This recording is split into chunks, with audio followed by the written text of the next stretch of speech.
በስመ አብ ወወልድ ወመንፈስ ቅዱስ አሐዱ አምላክ አሜን። የተወዳችሁ በጌታችን በመድኃኒታችን በኢየሱስ ክርስቶስ በሰማያዊ ስፍራ መንፈሳዊ በሆነ በረከት የተባረካችሁ ብዙ ጸጋ፣ ብዙ ምሕረት፣ ብዙ በጎነት፣ ብዙ ፍቅር የሰጣችሁ ቸርነቱን ከኛ ያላረቀ አባቶቻችን አምላክ ከሰማይ ወረደ ከእናታችን ከእመቤታችን ተወልዶ መድኃኒት ለመሆን መስቀል ላይ በተሰቀለ ጊዜ ራቁቱን ሆኖ የሞትን ዕዳ ሲከፍል ዕዳ ከተከፈለለት ከዳነ ሕዝብ ወገን ይሆናችሁ የዓመተ ምሕረት የዓመተ ሰላም ልጆች ሁላችሁ እንደምንቆያችሁ ሁሉን የሚችል አምላክ መድኃኒት ስሙ ለዘላለም የተወደደ የተመሰገነ ይሁን። የጌታችን የክርስቶስ ልደት የምናከብርበት የገና ዋዜማ ላይ ነው ያለነው። የገና ስጦታ ወደ እናታችን እመቤታችን ቅድስት ድንግል ማርያም ወልጊዜ ማርያም ይዘን ለመላክ አስበናል። ቤተሰቦቻችን የምንልክላቸው የማስቀደሻ ወንበር ነው። አንድ ወንበር የሚሰራው 27,000 ብር ነው። ቋሚ የሆነ 4 ሰው የሚያስቀምጥ በቅዳሴ ሰዓት ሰዎች የሚያርፉበት ነው።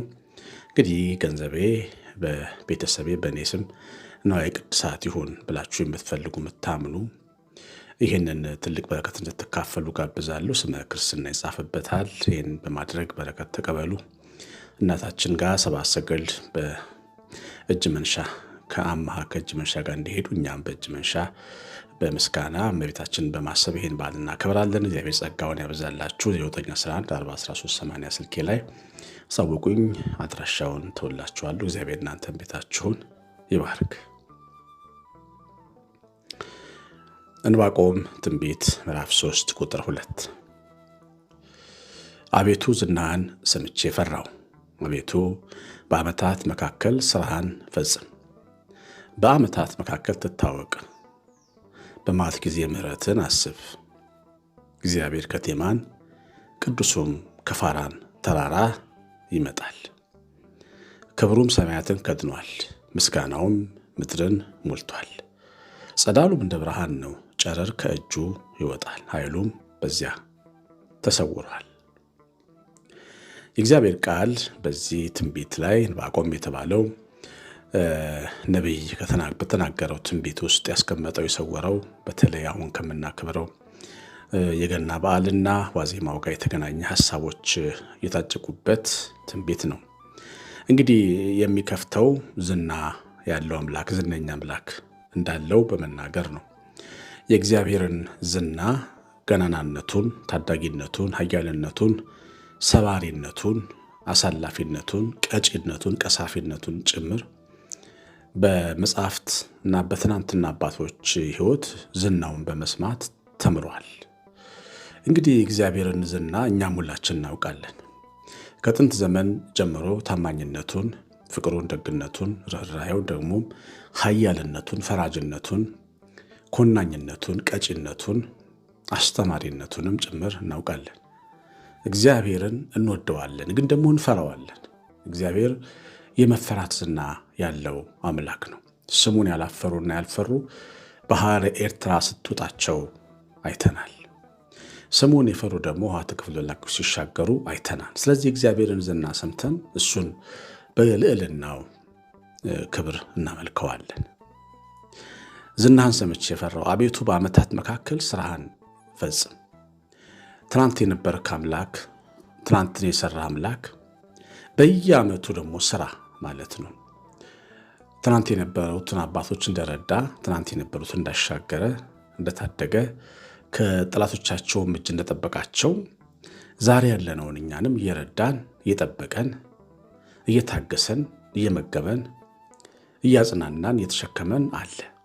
ክብር ምስጋና ይግባው። ደግሞ ለዘመናት ለሚቀጥሉ ዘመናት ለሚነሳ ትውልድ ለተካናቸው ትውልዶቻችን ጭምር አምላክ ሆኖ ቸርነቱ ይቀጥላል።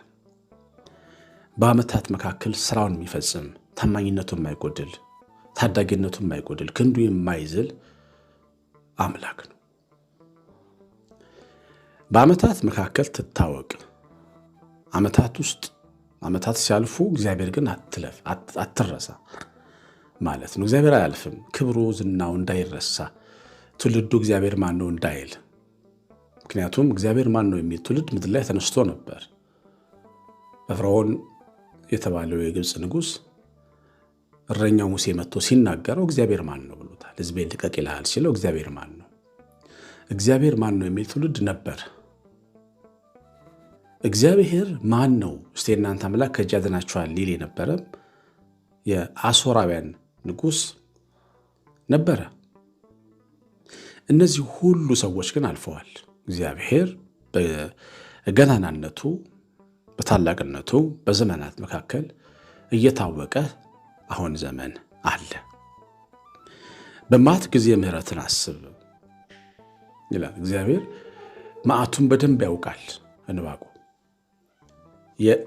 የዕንባቆም ትንቢት የተጻፈው በዘመነ ኩነኔ በዘመነ ፍዳ ጊዜ ነው። ሰው የኃጢአቱን ደሞዝ በሚያጭድበት ጊዜ ነው። አንድ ስህተት ሲፈጸም የእግዚአብሔር ቁጣና መቅሰፍት የሚገለጥበት ጊዜ ነው። ዓመተ ቁጣ የነበረበት ጊዜ ነው። ስለዚህ በዚያ ዘመን ስለነበረ ይሄ ነቢይ በመዓት ጊዜ ምሕረትን አስብ ብሎ ለመነ። ጌታችን ኢየሱስ ክርስቶስ መስቀል ላይ በተሰቀለ ጊዜ ዓመትና ዘመን ወደ ምሕረት ዓመት ተቀየረ። እግዚአብሔር አይቆጣም ማለት ግን አይደለም። ግን በብሉይ ኪዳን ዘመን ልክ ግን እግዚአብሔር በዚያ ልክ እሳቱ አይነድም። ዛሬ ያ እሳት መስቀል ላይ ስለበረደ ያንን ሐሳብ ነው አንስቶ የሚማጸነው። ከዛ እግዚአብሔር ከቴማን ቅዱሱም ከፋራን ተራራ ይመጣል። ትንቢት ነው የሚናገረው። ምን እንደተመለከተ እሱ ነው የሚያውቀው። መንፈስ ቅዱስ ምን እንዳሳየው አይታወቅም። ከፋራን ተራራ እግዚአብሔር ይመጣል። ተራራ ከፍ ያለ ቦታ ነው። ተራራ ከፍ ያለ ነው። እላይ የሆነ ቦታ ነው። ከላይ ወደ ታች እንደሚወርድ ተነገረ። ይሄ የአዲስ ኪዳንን መሆን ወይም የክርስቶስን መገለጥ ከሰማያት የሚወርድ ከከፍታ የሚወርድ አቡነ ዘበሰማያት ብለን የምንጠራው በሰማያት የምትኖር አምላክ አባት ስም ይቀደስ ብለን የምናመሰግነው እግዚአብሔር ልጁን ወደ ዓለም የሚልክ መሆኑን የሚያሳይ ትንቢታዊ ምሳሌያዊ ንግግር ነው። ቴማን እና ፋራን ተራራ በእመቤታችን ይመሰላል። ቅዳሴ ማርያም ላይ እንደምንጸልየው እንደምናስቀድሰው እንደምንቀድሰው ፋራን የተባለች የዕንባቆም ተራራ ብለን እመቤታችን እናመሰግናለን። ፋራን ለምንድን ነው ያልናት? በእሷ ማኅፀን በኩል በእሷ ማኅፀን ምስጢረ ተዋህዶ ተፈጽሞ ኢየሱስ ክርስቶስ ሰው ሆኖ ኢየሱስ ተብሎ ወልድ በተለየ አካሉ በሥጋ ተገልጦ ስላየ ነው። እመቤታችን ተራራ ሆና ተመስላለች። እሷ ከሴቶች ሁሉ ትበልጣለች። ተራራ ከሌሎች የመሬት አካላት በላይ ከፍ ያለ እንደሆነ ሁሉ ክብሯ፣ ቅድስናዋ፣ እመቤትነቷ፣ እናትነቷ ከቅዱሳን ሁሉ ስለሚበልጥ ነው። እናታችን እመቤታችን ከወንዶችም ጭምር ትበልጣለች። እሷ ያየችውን በእሷ የተሰራውን የትኛውንም አምላካዊ ስራ በማኅፀኗ የተሰራ በቤቱ የተሰራው ስራ በማንም ቤት አልተደረገም። ልዩ ናት። ስለዚህ ፋራን ተራራ ተብላ ተጠርታለች። ቅዱሱ ከፋራን ተራራ ይመጣል። ዕንባቆም ይመለከተው ነበር። ሳይወለድ በፊት ነው የነበረው ስም። ይመጣል ይመጣል ይል ነበር። ተስፋን ያስተምር ነበር። ጌታ መጠበቅ ምን ማለት እንደሆነ ያሳይ ነበር። እግዚአብሔር አይዋሽም። መጣለሁ ካለ ይመጣል። እረዳለሁ ካለ ይረዳል። አልተውም ካለ አይተውም። እናት አባት አልተዋችሁም ብሎናል፣ አይተውም። እስካለ ፍጻሜ ከእናንተ ጋር ነኝ ብለዋል። ከኛ አይለይም። ተስፋን ነው ዕንባቆም የሚያስተምረን። ይመጣል። እግዚአብሔር ልጆች ልደቱን የምታከብሩለት ሕፃን መስቀል ላይ የተሰቀለው መድኃኒት የድንግል ልጅ የአብ ልጅ ይመጣል ወደ እናንተ።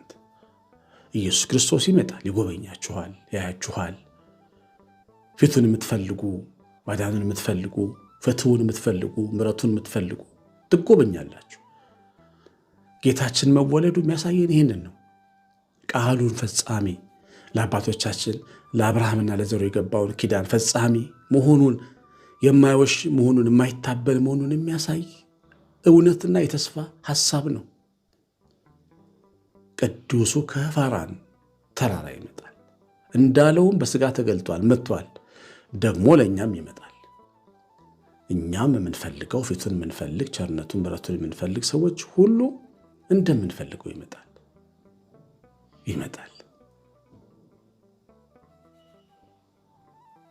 ቅዱሱ ከፋራን ተራራ ይመጣል። ምስጋናው ምድርን መልቷል፣ ክብሩም ሰማያትን ከድኗል። ክብር ይዞ ነው የሚመጣው። ክብሩን ሊያሳየን አይደለም። እንቁልልጭ ሌላ አይደለም የሚመጣው። እውነት ለመናገር በክብር አይደለም ያየነው። ተዋርዶ ነው ያየነው። ተሰቅሎ ነው ያየነው። ተገርፎ ነው ያየነው። ድሃ ቤት ተኝቶ ነው ያየነው። በረት ተኝቶ ነው ያየነው።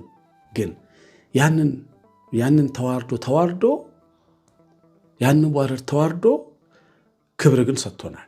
ጸጋ አልብሶናል። ተራራ ላይ አቆሞናል። ተራራ ላይ ያለች ከተማ አድርጎናል። እሱ ጨለማ ውስጥ ገብቶ እኛን ብርሃን አድርጎናል። ተገርፎ እኛን አንግሶናል። መስቀል ላይ ተሰቅሎ እኛን የዘላለም ባለ አክሊሎች አድርጎናል። ክብሩን እንቁልልጭ ሌላ ሳይሆን ሊያካፍለን ነው የመጣው። ስለዚህም ክብሩ ሰማያትን ከድኗል። ይሄ በመላእክት ዘንድ ትልቅ ቦታ አለው። እኛ ሰዎች ነን ቸል የምንለው። ለእኛ ያደረገልንን ነገር ለእኛ የሰራውን ስራ መላእክት እየተመለከቱ ይደነቁ ነበረ። ከዚህ ቀደም መላእክት አያውቁትም። ቃሉን ይሰማሉ፣ በብርሃን ውስጥ ያዳምጡታል እንጂ አይተውት አያውቁም። አይተውት ያወቁት በቤተልሔም በረት ሲወለድ ነው። ዝቅ ሲሉ በግርግም ከፍ ሲሉ በአርያም አይተውት ተደነቁ። ስብሐት ለእግዚአብሔር በሰማያት ወሰላም በምድር ምሕረቱ ለሰብእ ብለው የዘመሩት ስለዚህ ነው። መላእክት እጅግ ይደነቃሉ ክብሩን ሊያካፍል ስለመጣ። ሰው ጉዳይ ባይሰጠውም መላእክት ግን ይደነቃሉ። ለዚህ ነው ክብሩ ሰማያትን ከድነዋል ያለው። ምስጋናው ምድርን ሞልቷል። የረዳቸው፣ ያገዛቸው፣ የሰማቸው፣ የተረሰላቸው፣ እንባቸውን ያበሰላቸው፣ ልጅ ያሳቀፋቸው፣ ቤት የሰራላቸው፣ ትዳር የሰራላቸው፣ ለንስሐ ሞት ያበቃቸው፣ ለሥጋ ወደሙ ያበቃቸው፣ ወንጌልን አውቆ ለመገለጥ ለብርሃን ለአብርሆት ያበቃቸው፣ ለዘላለም ክብር ያበቃቸው ያመሰግኑታል። በየቀኑ ውዳሴ አምላክ ለእግዚአብሔር ይቀርባል። ቤተ ክርስቲያን በየቀኑ ኪዳን ታደርሳለች፣ ቅዳሴ ትቀድሳለች፣ ስብሐት ለእግዚአብሔር በሰማያት ትላለች። ክብሩን ስለቀመስን ምስጋናውንም እናበዛለን። እግዚአብሔር ይመስገን።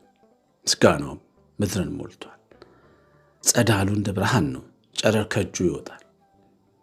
ከውስጡ የሚወጣው ጸዳል እንደ ጨረር ነው፣ እንደ ብርሃን ነው። ብርሃን ይመስል ፀሐይ የመሰለ ጨረር ከእጁ ይወጣል። በጎነቱ፣ ስጦታው፣ ፈውሱ በጨረር ተመስሏል። ጨረር የብርሃን ፍንጣቄ ነው። የእጆቹ መንካት ሰውን ይፈውሳል። አባት ያዕቆብ እግዚአብሔርን አይቼዋለሁና ሰውነቴ ድና ቀረች ሲል ስሙን ቦታውን ጵኒኤል አለው ይላል። ነካኝና ዳንኩ ማለቱ ነው። ጨረር ብርሃን በሚያፈነጥቁ የብርሃን ነጸብራቅ በሚወጣባቸው እጆቹ የነካቸው ሁሉ ተፈውሰዋል። የዳሰሳቸው ሁሉ ተፈውሰዋል። ያቀፋቸው ተባርከዋል። ጨረር ከእጁ ይወጣል።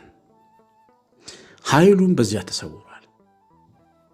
የቀሚሱን ጨርቅ የነካው እንደሆነ ድናሉ ባለች ጊዜ ከዛ የወጣው ኃይል ደሟን ቀጥ ሲያደርገው ታወቃት።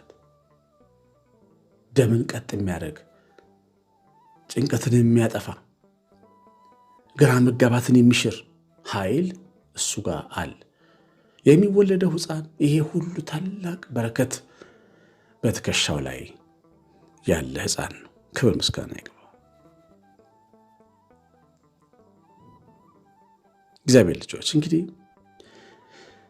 የዕንባቆም ትንቢት ሰፊ ሀሳብ ቢኖረውም ግን ጌታችን ሊወለድ ልደቱንና ክብር በዋዜማው ላይ ስለሆንን ተወልዶም ቢሆን ነገር ግን እሱን በማሰብ ልደቱን የምናከብርበት ዋዜማ ላይ ስለሆንን የነቢያት ትንቢት እንዴት ስለሱ ይናገሩ እንደነበሩ የሚያሳየውን ሀሳብ በመያዝ ሕይወታችንን በዚህ በኩል ፈልገናል። የሰማነውን በልቦናችን ይጻፍ። መንፈስ ቅዱስ ልባችንን ያብራ። የእግዚአብሔር ቸርነት የእናታችን ቤታችን ጸሎት በረከት በሁላችን ላይ ይሁን። የመላእክት ጥበቃ አብሮን ይሁን። ያሳሰብኳችሁን የመንበር ማሳሰቢያም አትርሱ።